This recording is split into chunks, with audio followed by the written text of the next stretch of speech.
সলোৱাই দিয়া দৈবাসুৰ সম্পদ বিভাগ যোগ দেৱতাৰ অসুৰৰ বিভাজন কৰা হৰে কৃষ্ণ কৃষ্ণ কৃষ্ণ হৰে হৰে হৰে ৰাম ৰাম ৰাম হৰে হৰে কৃষ্ণ কৃষ্ণ পদ অৰ্জুন বুলন্ত কৃষ্ণ চৰণত ধৰো সংশয় মিলিল মোৰ এক প্ৰশ্ন কৰো অৰ্জুনে প্ৰভু ভগৱন্তক কৈছে মোৰ এটা সংশয় হৈছে সংশয় মিলাৰ কাৰণে তোমাক এটা প্ৰশ্ন সুধিবলৈ ধৰিছো তোমাৰ ভক্তিকাৰ আছে অধিকাৰ কেনে নভজয় হেতু কহিও তাক সংশয়টো এনেকুৱা ধৰণৰ যে কিছুমানে ভক্তি কৰে তোমাক কিছুমানে ভক্তি নভজে কিয় হেন হস্তে তাৰ তুলি চাহে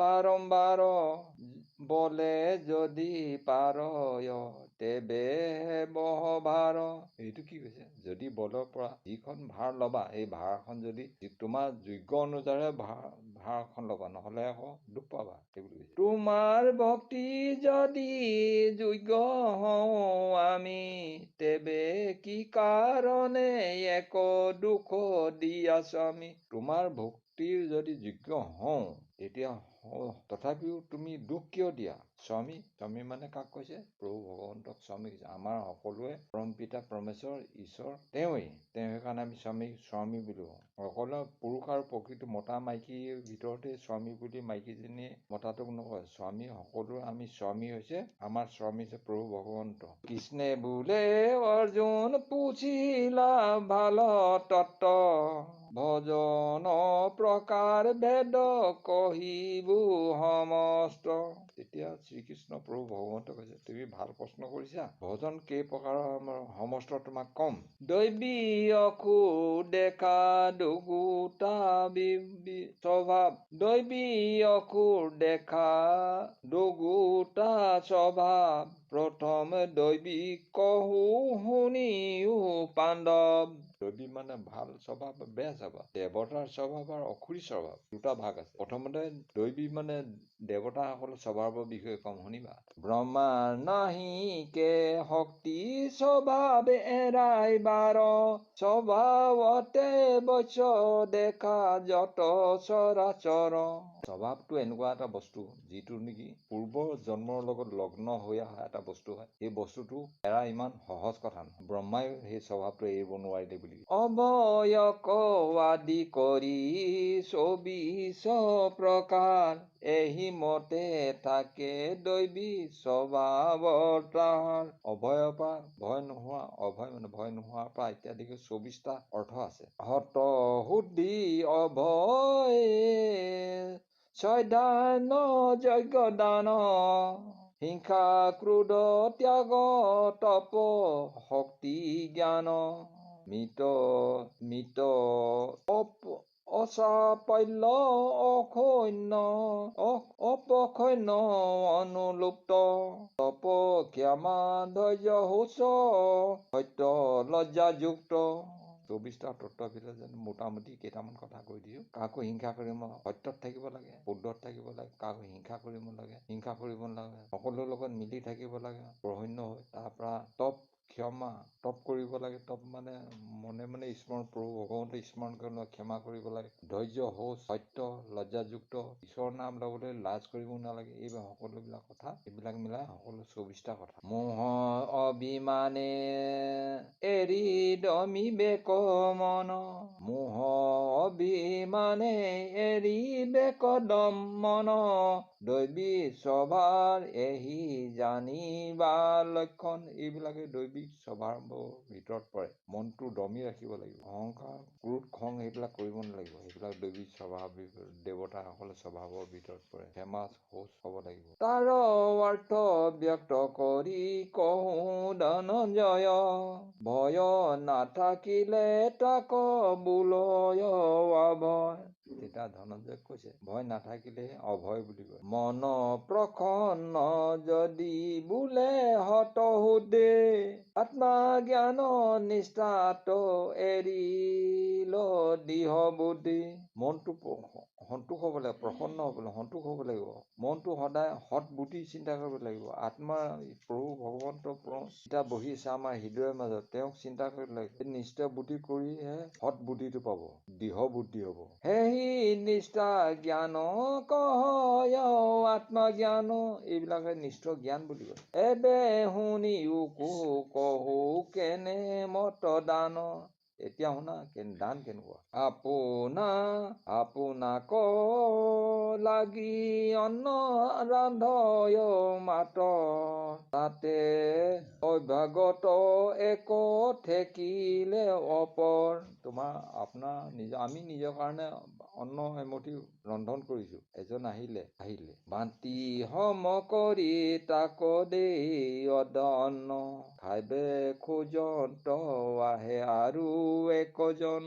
নিজৰ কাৰণে ৰান্ধি পেলাই এজন আলহী অহাক তেওঁ যিজনী বিশেষকে যিগৰাকী ৰান্ধনী গৰাকী কি কৰিলে, আধা অন্ন সেই অন্য চবকে ভাগ বিতাই দিলে, কিন্তু ৰান্ধনী গৰাকীয়ে লাষ্টত খাই নহয়। লাষ্টত খোৱাৰ কাৰণে ইকিজনে নিদি তেওঁ নিজৰ অন্নৰ পৰাই আধা অন্ন তাক দিব লাগে, সেই আলহীজনক দিব লাগে। সেই খাব খোজাৰ টাইমত আৰু এজন আহিলে, সেই আধা যিখিনি অন্ন আছে তাৰ আধা অন্ন আকৌ ভাগ কৰি দিব লাগে। এইটো হৈছে দান বুলি। তদন্তক বাতি পুনু কৰিব সমান, এহি মতে দুইটাকে সেইটাকে বোলে দান, সেইটোকে দান বুলি কৈছে। কৰ্মী ইন্দ্ৰি নিয়মিলে তাৰ নাম দম, জ্ঞান ইন্দ্ৰে নিয়মিলে তাক বোলে সম।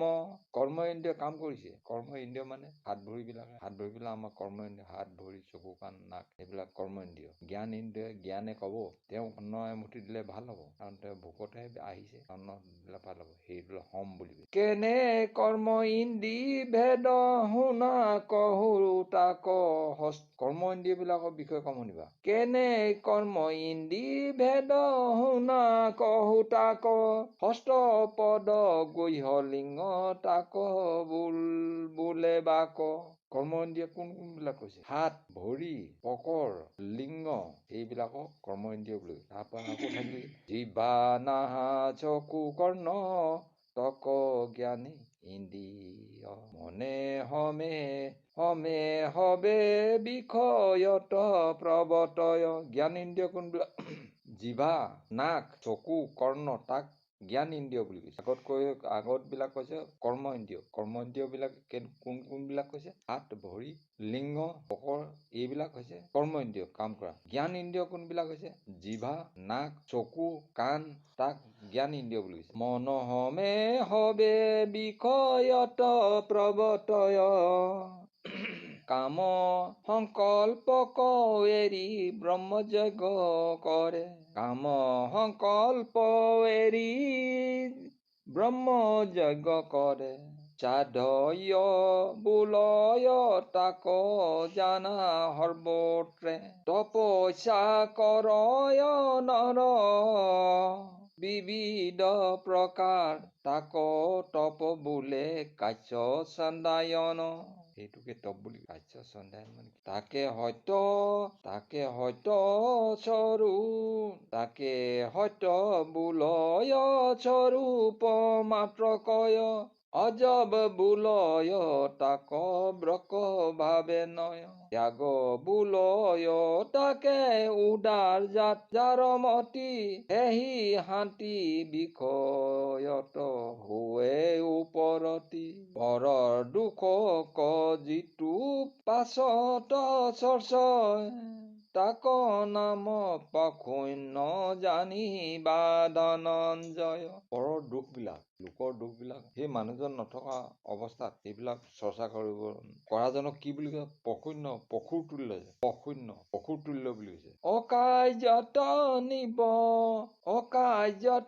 নিবৰ্তোৱা লজ্জা নাম তাৰ, তাক মৃদু বুলি ক্ৰূৰ ভাবে নাহি যাৰ। অকাৰ্যত কিছুমান যিবিলাক কৰিব নালাগে, য'ত মানে বেয়া বুলি ভাবে সেইটো কৰিব নালাগে। এহি চঞ্চল ব্যৰ্থা কৰ্ম নকৰয়, সেহি তেজশ্ৰী প্ৰগলভ হোৱ। গালি পৰা ভৱ নিন্দা কৰো তিৰস্কাৰ দণ্ডিতে পাৰিয়া ৰহে ক্ষমা নাম তাক। গালি তিৰস্কাৰ কৰিলে মানে কোনোবাই যদি আমাক কোনোবাই গালি তিৰস্কাৰ কৰে সেইটো সহ্য কৰিব লাগে। ক্ষমা সেইটো হৈছে ক্ষমা, সেইটোৱে সহ্য কৰিব লাগে, ধৈৰ্য শক্তিটো হ'ব লাগে, তেতিয়া সেইটো কৈছে ক্ষমা। পাৰে মাৰিলাটো চিতে ক্ৰোধ নোপুজয় এহি অক্ৰোধী জন জানা মহাক্ষয়। সেইজনকে মহাক্ষয় বুলি কৈছে। তেওঁ ভাল মানুহ, সহ্য কৰিব লাগে। মাৰিবলৈ আহিলো মাৰা বুলি ক'ব লাগে। যাক বুলি ধৈৰ্য শুনিও মহাবীৰ দুখ পাইলে সুস্থ মন চিত্ত যাৰ থিৰ।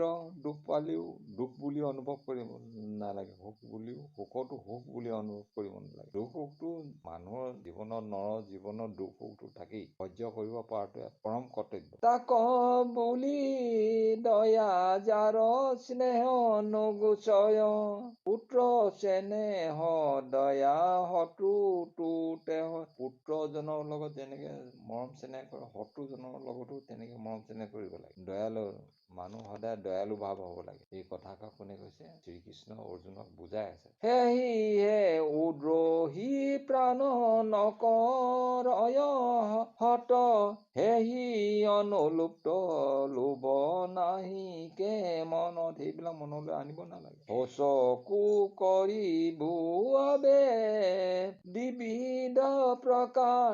বিদ্বান কিনো শোচকো কৰিব বাবে দ্বিবিধ প্ৰকাৰ মাটি জল লয়া নিত্য বাহ্য শুদ্ধি হয়। শৌচ কৰাৰ পিছত কি কৰিব লাগে? মাটি পানী লৈ পেলাই বাহিৰখন শুদ্ধ কৰিব পাৰে। ৰাগ নাথাকিলে শুদ্ধ হোৱে অভ্যন্তৰ। এইটো কি কৈছে? আমি আমাৰ শৰীৰটোক কেনেকে চাফ কৰিব লাগে এইটো বিষয়ে কৈছে। আমি শৰীৰটোক চাফ কৰিব লাগে। আমি শৌচ পেচাব কৰিব লাগিলে মানে গাটো লেতেৰা হলে গৰম উঠিলে মানে আমি কি কৰো?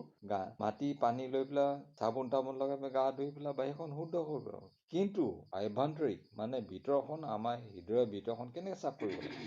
ৰাগ নাথাকিলে শুদ্ধ হোৱে অভ্যন্তৰ। খং ৰাগটো থাকিব নালাগে, অভ্যন্তৰ শুদ্ধ হ'ব। খং ৰাগ এহিমতে শৰীৰ শৌচ হয় পুৰুষৰ আপোনাৰ অহংকাৰ গ্লান নকৰয়। আপোনাক অহংকাৰে গ্লান নকৰয়। তেতিয়া মানে অহংকাৰ বিলাকে গ্ৰাস কৰিব নোৱাৰে। অমানিত তাক বুলি তাক জানা ধনঞ্জয়। এহিমতে যাৱে যাৰ 24 প্ৰকাৰ। এনেকে মানে 24টা প্ৰকাৰ। হৰি বজিবাৰ তাৰে আছে অধিকাৰ। যিজন মানে সকলো ধৈৰ্য শৌচ ক্ষমা সেইবিলাক চব হেৰি কৰিব পাৰে, সহ্য কৰি সহন কৰিব পাৰে, সেইজনে হৈছে হৰিক ভজিব পৰা। যিমান বিলাক কথা কৈ যোৱা হৈছে প্ৰভু ভগৱন্তই কৈ গৈছে, শেষত গৈছে সেইজনে ঈশ্বৰক ভজিব পাৰে। অন্ন খাবৰ টাইমত কোনোবা এজন আহিলে তেওঁক দিব লাগে। ইজনৰ পিছত আকৌ এজন আহিলে তেওঁকো দিব লাগে। কোনোবাই গালি মাৰিবলৈ ধৰিলে তেওঁকো মাৰিলো মাৰা, মোৰতো উপায় একো নাই, তুমি যি কৰিবা তুমিয়ে প্ৰভু ঈশ্বৰ। এনেকে ক্ষমা সেইজনহে ঈশ্বৰক ভজিব পাৰিব। বাহিৰখন চাবোন তেলে চাফ কৰিব পাৰিব মাটি পানী লৈ, কিন্তু বাহিৰখন শুদ্ধ আভ্যন্তৰিক ভিতৰখন শুদ্ধ কেনেকে কৰিব? এই 24টা তত্ত্বই শুদ্ধ কৰিব পাৰিব। তেতিয়া প্ৰভু ভগৱন্তক ভজিবৰ অধিকাৰ আছে। দৈবী স্বভাৱ মই কহিলো পূৰ্বত এবেহুনা আসুৰী স্বভাৱ যেন মত। দৈবী স্বভাৱ বিষয়ত আপোনালোকক কলো, দেৱতাসকল স্বভাৱ বিষয় কলো। এতিয়া আসুৰী মানে বেয়া স্বভাৱ আৰু অসুৰ বিলাকৰ স্বভাৱৰ বিষয়ে কম, শুনিবা। প্ৰবৃত্তি নিবৃত্তি ধৰ্ম নজানে শৌচ সত্য আশা নাহি ইকে হেহি জ্ঞানে। প্ৰবৃত্তি নিবৃত্তি মানে কি? প্ৰবৃত্তি নিবৃত্তি ধৰ্ম নজানে শৌচ সত্য আচাৰ নাহি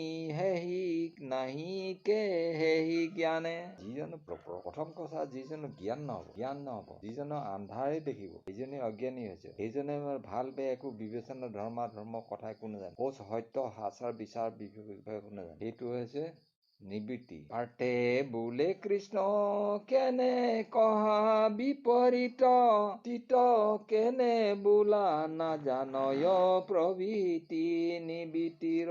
এতিয়া ভগৱন্ত শ্ৰীকৃষ্ণই কৈছে যে ভাল বেয়া যদি একো চিনি নাপায়, পাৰ্থে বোলে কৃষ্ণ কেনে কৰা বিপৰীত কোনে বোলে নাজানয় প্ৰভৃতি নিবৃত্তিৰ।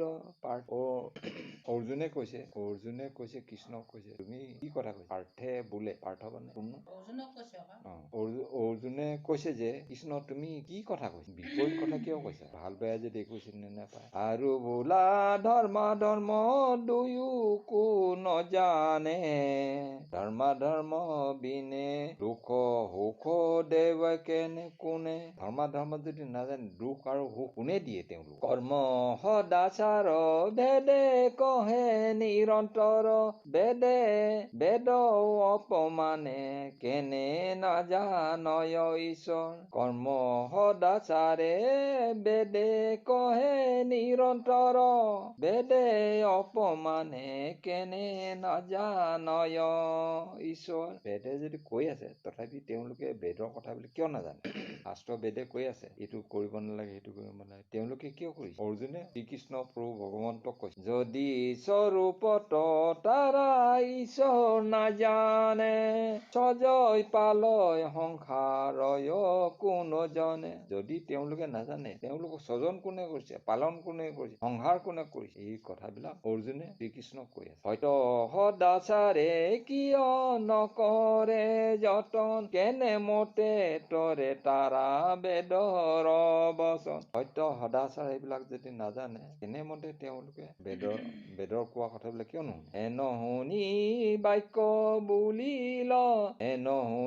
বাক্য বুলিলন্ত ভগৱানে আচুক বেদ কৰ্ম বাক্য নাজানে। বেদ কৰ্ম নাজানে, বেদ বাক্য নাজানে, নুশুনে। বোলে বেদ পুৰাণত কৈত পালা ভাই ঋষি হবে বেদ কহিলে ভান্দি খায়। তেওঁলোকে কৈছে যে বেদ পুৰাণ ক'ত পালে, তেওঁলোকে বেদ আৰু পুৰাণ বিলাক ক'ত পালে ভাই? ঋষি বেদ সকলে এইবিলাক ভান্দি মানে ভাগ কৰি খাই পেলাইছে। এই আখুৰি স্বভাৱ বেয়া স্বভাৱৰ মানুহ বিলাক। ঈশ্বৰ বুলি তাৰা স্বপ্নটো নামানে যেবেহে ঈশ্বৰ আছে নেদেখয় কেনে। যদিহে ঈশ্বৰ আছে কিয় নেদেখে? তেওঁলোকৰ সপোনতো বিশ্বাস নকৰে যে ঈশ্বৰ আছে। যত ভাগৱত কৰে সকলে যে মিছা সংসাৰৰ সৃষ্টি হয় আপোনাৰ ইচ্ছা। তেওঁলোকে কৈছে এইবিলাক সংসাৰখন তেওঁ নিজৰ ইচ্ছামতে হৈ আছে, চলি আছে। এতিয়া কব আকৌ বাপহতে পুত্ৰ হতে নাতি অন্য সংযোগত সৃষ্টি প্ৰৱৰ্তয়। বাপেক হলে মানে আখুৰি স্বভাৱ বেয়া স্বভাৱ মানুহ বিলাকে কি বুলি কয়, এই বাপেক হলে মানে বিয়া পাতিলে মানে সন্তান হবই, সন্তান হোৱাৰ পিছত বাপেকৰ পিছত পুতেক হব, পুতেকৰ পিছত নাতি হব, নিজে হৈ থাকিব চলি থকা। ক'ত ভগৱান আছে? এইবিলাক সংযোগতে সৃষ্টি হৈ আছে বুলি কয় তেওঁলোকে। ৰতি সুখে ভাজাত্ৰ সংযমে পুত্ৰ হয় শিশু বুঢ়া হৈয়া পাছত মৰ। বিয়া পাতিলে ল'ৰা ছোৱালীটো হবই, তাৰপিছত মানে শিশুৰ পৰা ডেকা হব, ডেকা পৰা বুঢ়া হৈ পেলাই তাৰপিছত মৰিবই। এইবিলাক কোনে কৈছে? আখুৰি স্বভাৱ বেয়া স্বভাৱৰ মানুহ বিলাকে ঈশ্বৰক যাক বিশ্বাস নকৰে তেওঁলোকৰ বিষয়ে কৈ আছে। অতি অল্প কালে মৰে অধি ব্যাধি হয়। তেওঁলোকৰ আয়ুস কম আছে। যিবিলাকে এই কথাখিনি কৈ আছে তেওঁলোকৰ আয়ুস কম আছে, অলপতে ব্যাধি হব, বেমাৰ হব, কম বয়সতে মৃত্যু হব। মতে সংসাৰ ঈশ্বৰ পাইলাকৈ এনেকে চলি থাকিব। ঈশ্বৰ ক'ত আছে? যেতি ক্ষণে অগ্নি লাগি দগ্ধ হুৱে বন অংকুৰ গজয় তাৰ সৰ্জে কোন জন জংঘলত জুই লাগিলে এইবিলাক অগ্নিত দগ্ধ হৈ গোটেই শেষ হৈ চাকা হৈ গ'ল তেতিয়াহ'লে সেই অংকুৰ গজালিবিলাক ক'ৰ পৰা ওলালে হেন তৰ্ক বেদ কৰ্মে নমানে ঈশ্বৰ লোকে পৰস্পৰ কৰ্ম কৰয় মাত্ৰ এইবিলাক হ'বলগীয়া পইচা কৰি যাওঁ কিন্তু ঈশ্বৰক তেওঁলোকে নামানে ঈশ্বৰক নমানয় ইটো মন্দমতি এইবিলাক ঈশ্বৰক নামানে মন্দমতি মানে বহুত বেয়া থাকি বেয়া মানুহ হৈ আছে বেদ শাস্ত্ৰ নাজানি যায় অধোগতি বেদ শাস্ত্ৰ নামানিলে অধোগতি যাব নৰকত যাব অধোগতি মানে নৰকত যাব মৃত্যু কালত প্ৰাণী কহিংসই গুৰ উগ্ৰ কৰ্ম কৰি আপোনাৰ প্ৰীতি হেতু সুন্দৰ ভৰি নিজৰ তুষ্ট কৰিবৰ কাৰণে প্ৰাণীক হত্যা কৰি ঘোৰ কৰ্ম কৰি হৃদয় ভৰি খাবলৈ মন দম্ভ পদ হিংসা পৰ নিন্দা অভিমান ক্ৰোধ পুৰুষ দেখে এহি বিধ প্ৰধান তেওঁলোকৰ মানে দম্ভ অহংকাৰ অন্যায় অধৰ্ম কৰা লোকক অন্যায় অধৰ্ম কৰা সেইবিলাকে তেওঁলোকৰ প্ৰধান কাম কৰ্ম কৰে শ্ৰদ্ধা নাই লোকক দেখুৱাই যেনে মতে আনে আপোনাক প্ৰশংসয় কৰ্ম কৰে কিন্তু শ্ৰদ্ধা নাই আৰু সেইবিলাকে মানুহে নিজকে নিজে প্ৰশংসা কৰি ঘূৰি আদ্যাপৰ্ণ সমাপ্ত আজিলৈ ইমানতে হৰে কৃষ্ণ কৃষ্ণ কৃষ্ণ হৰে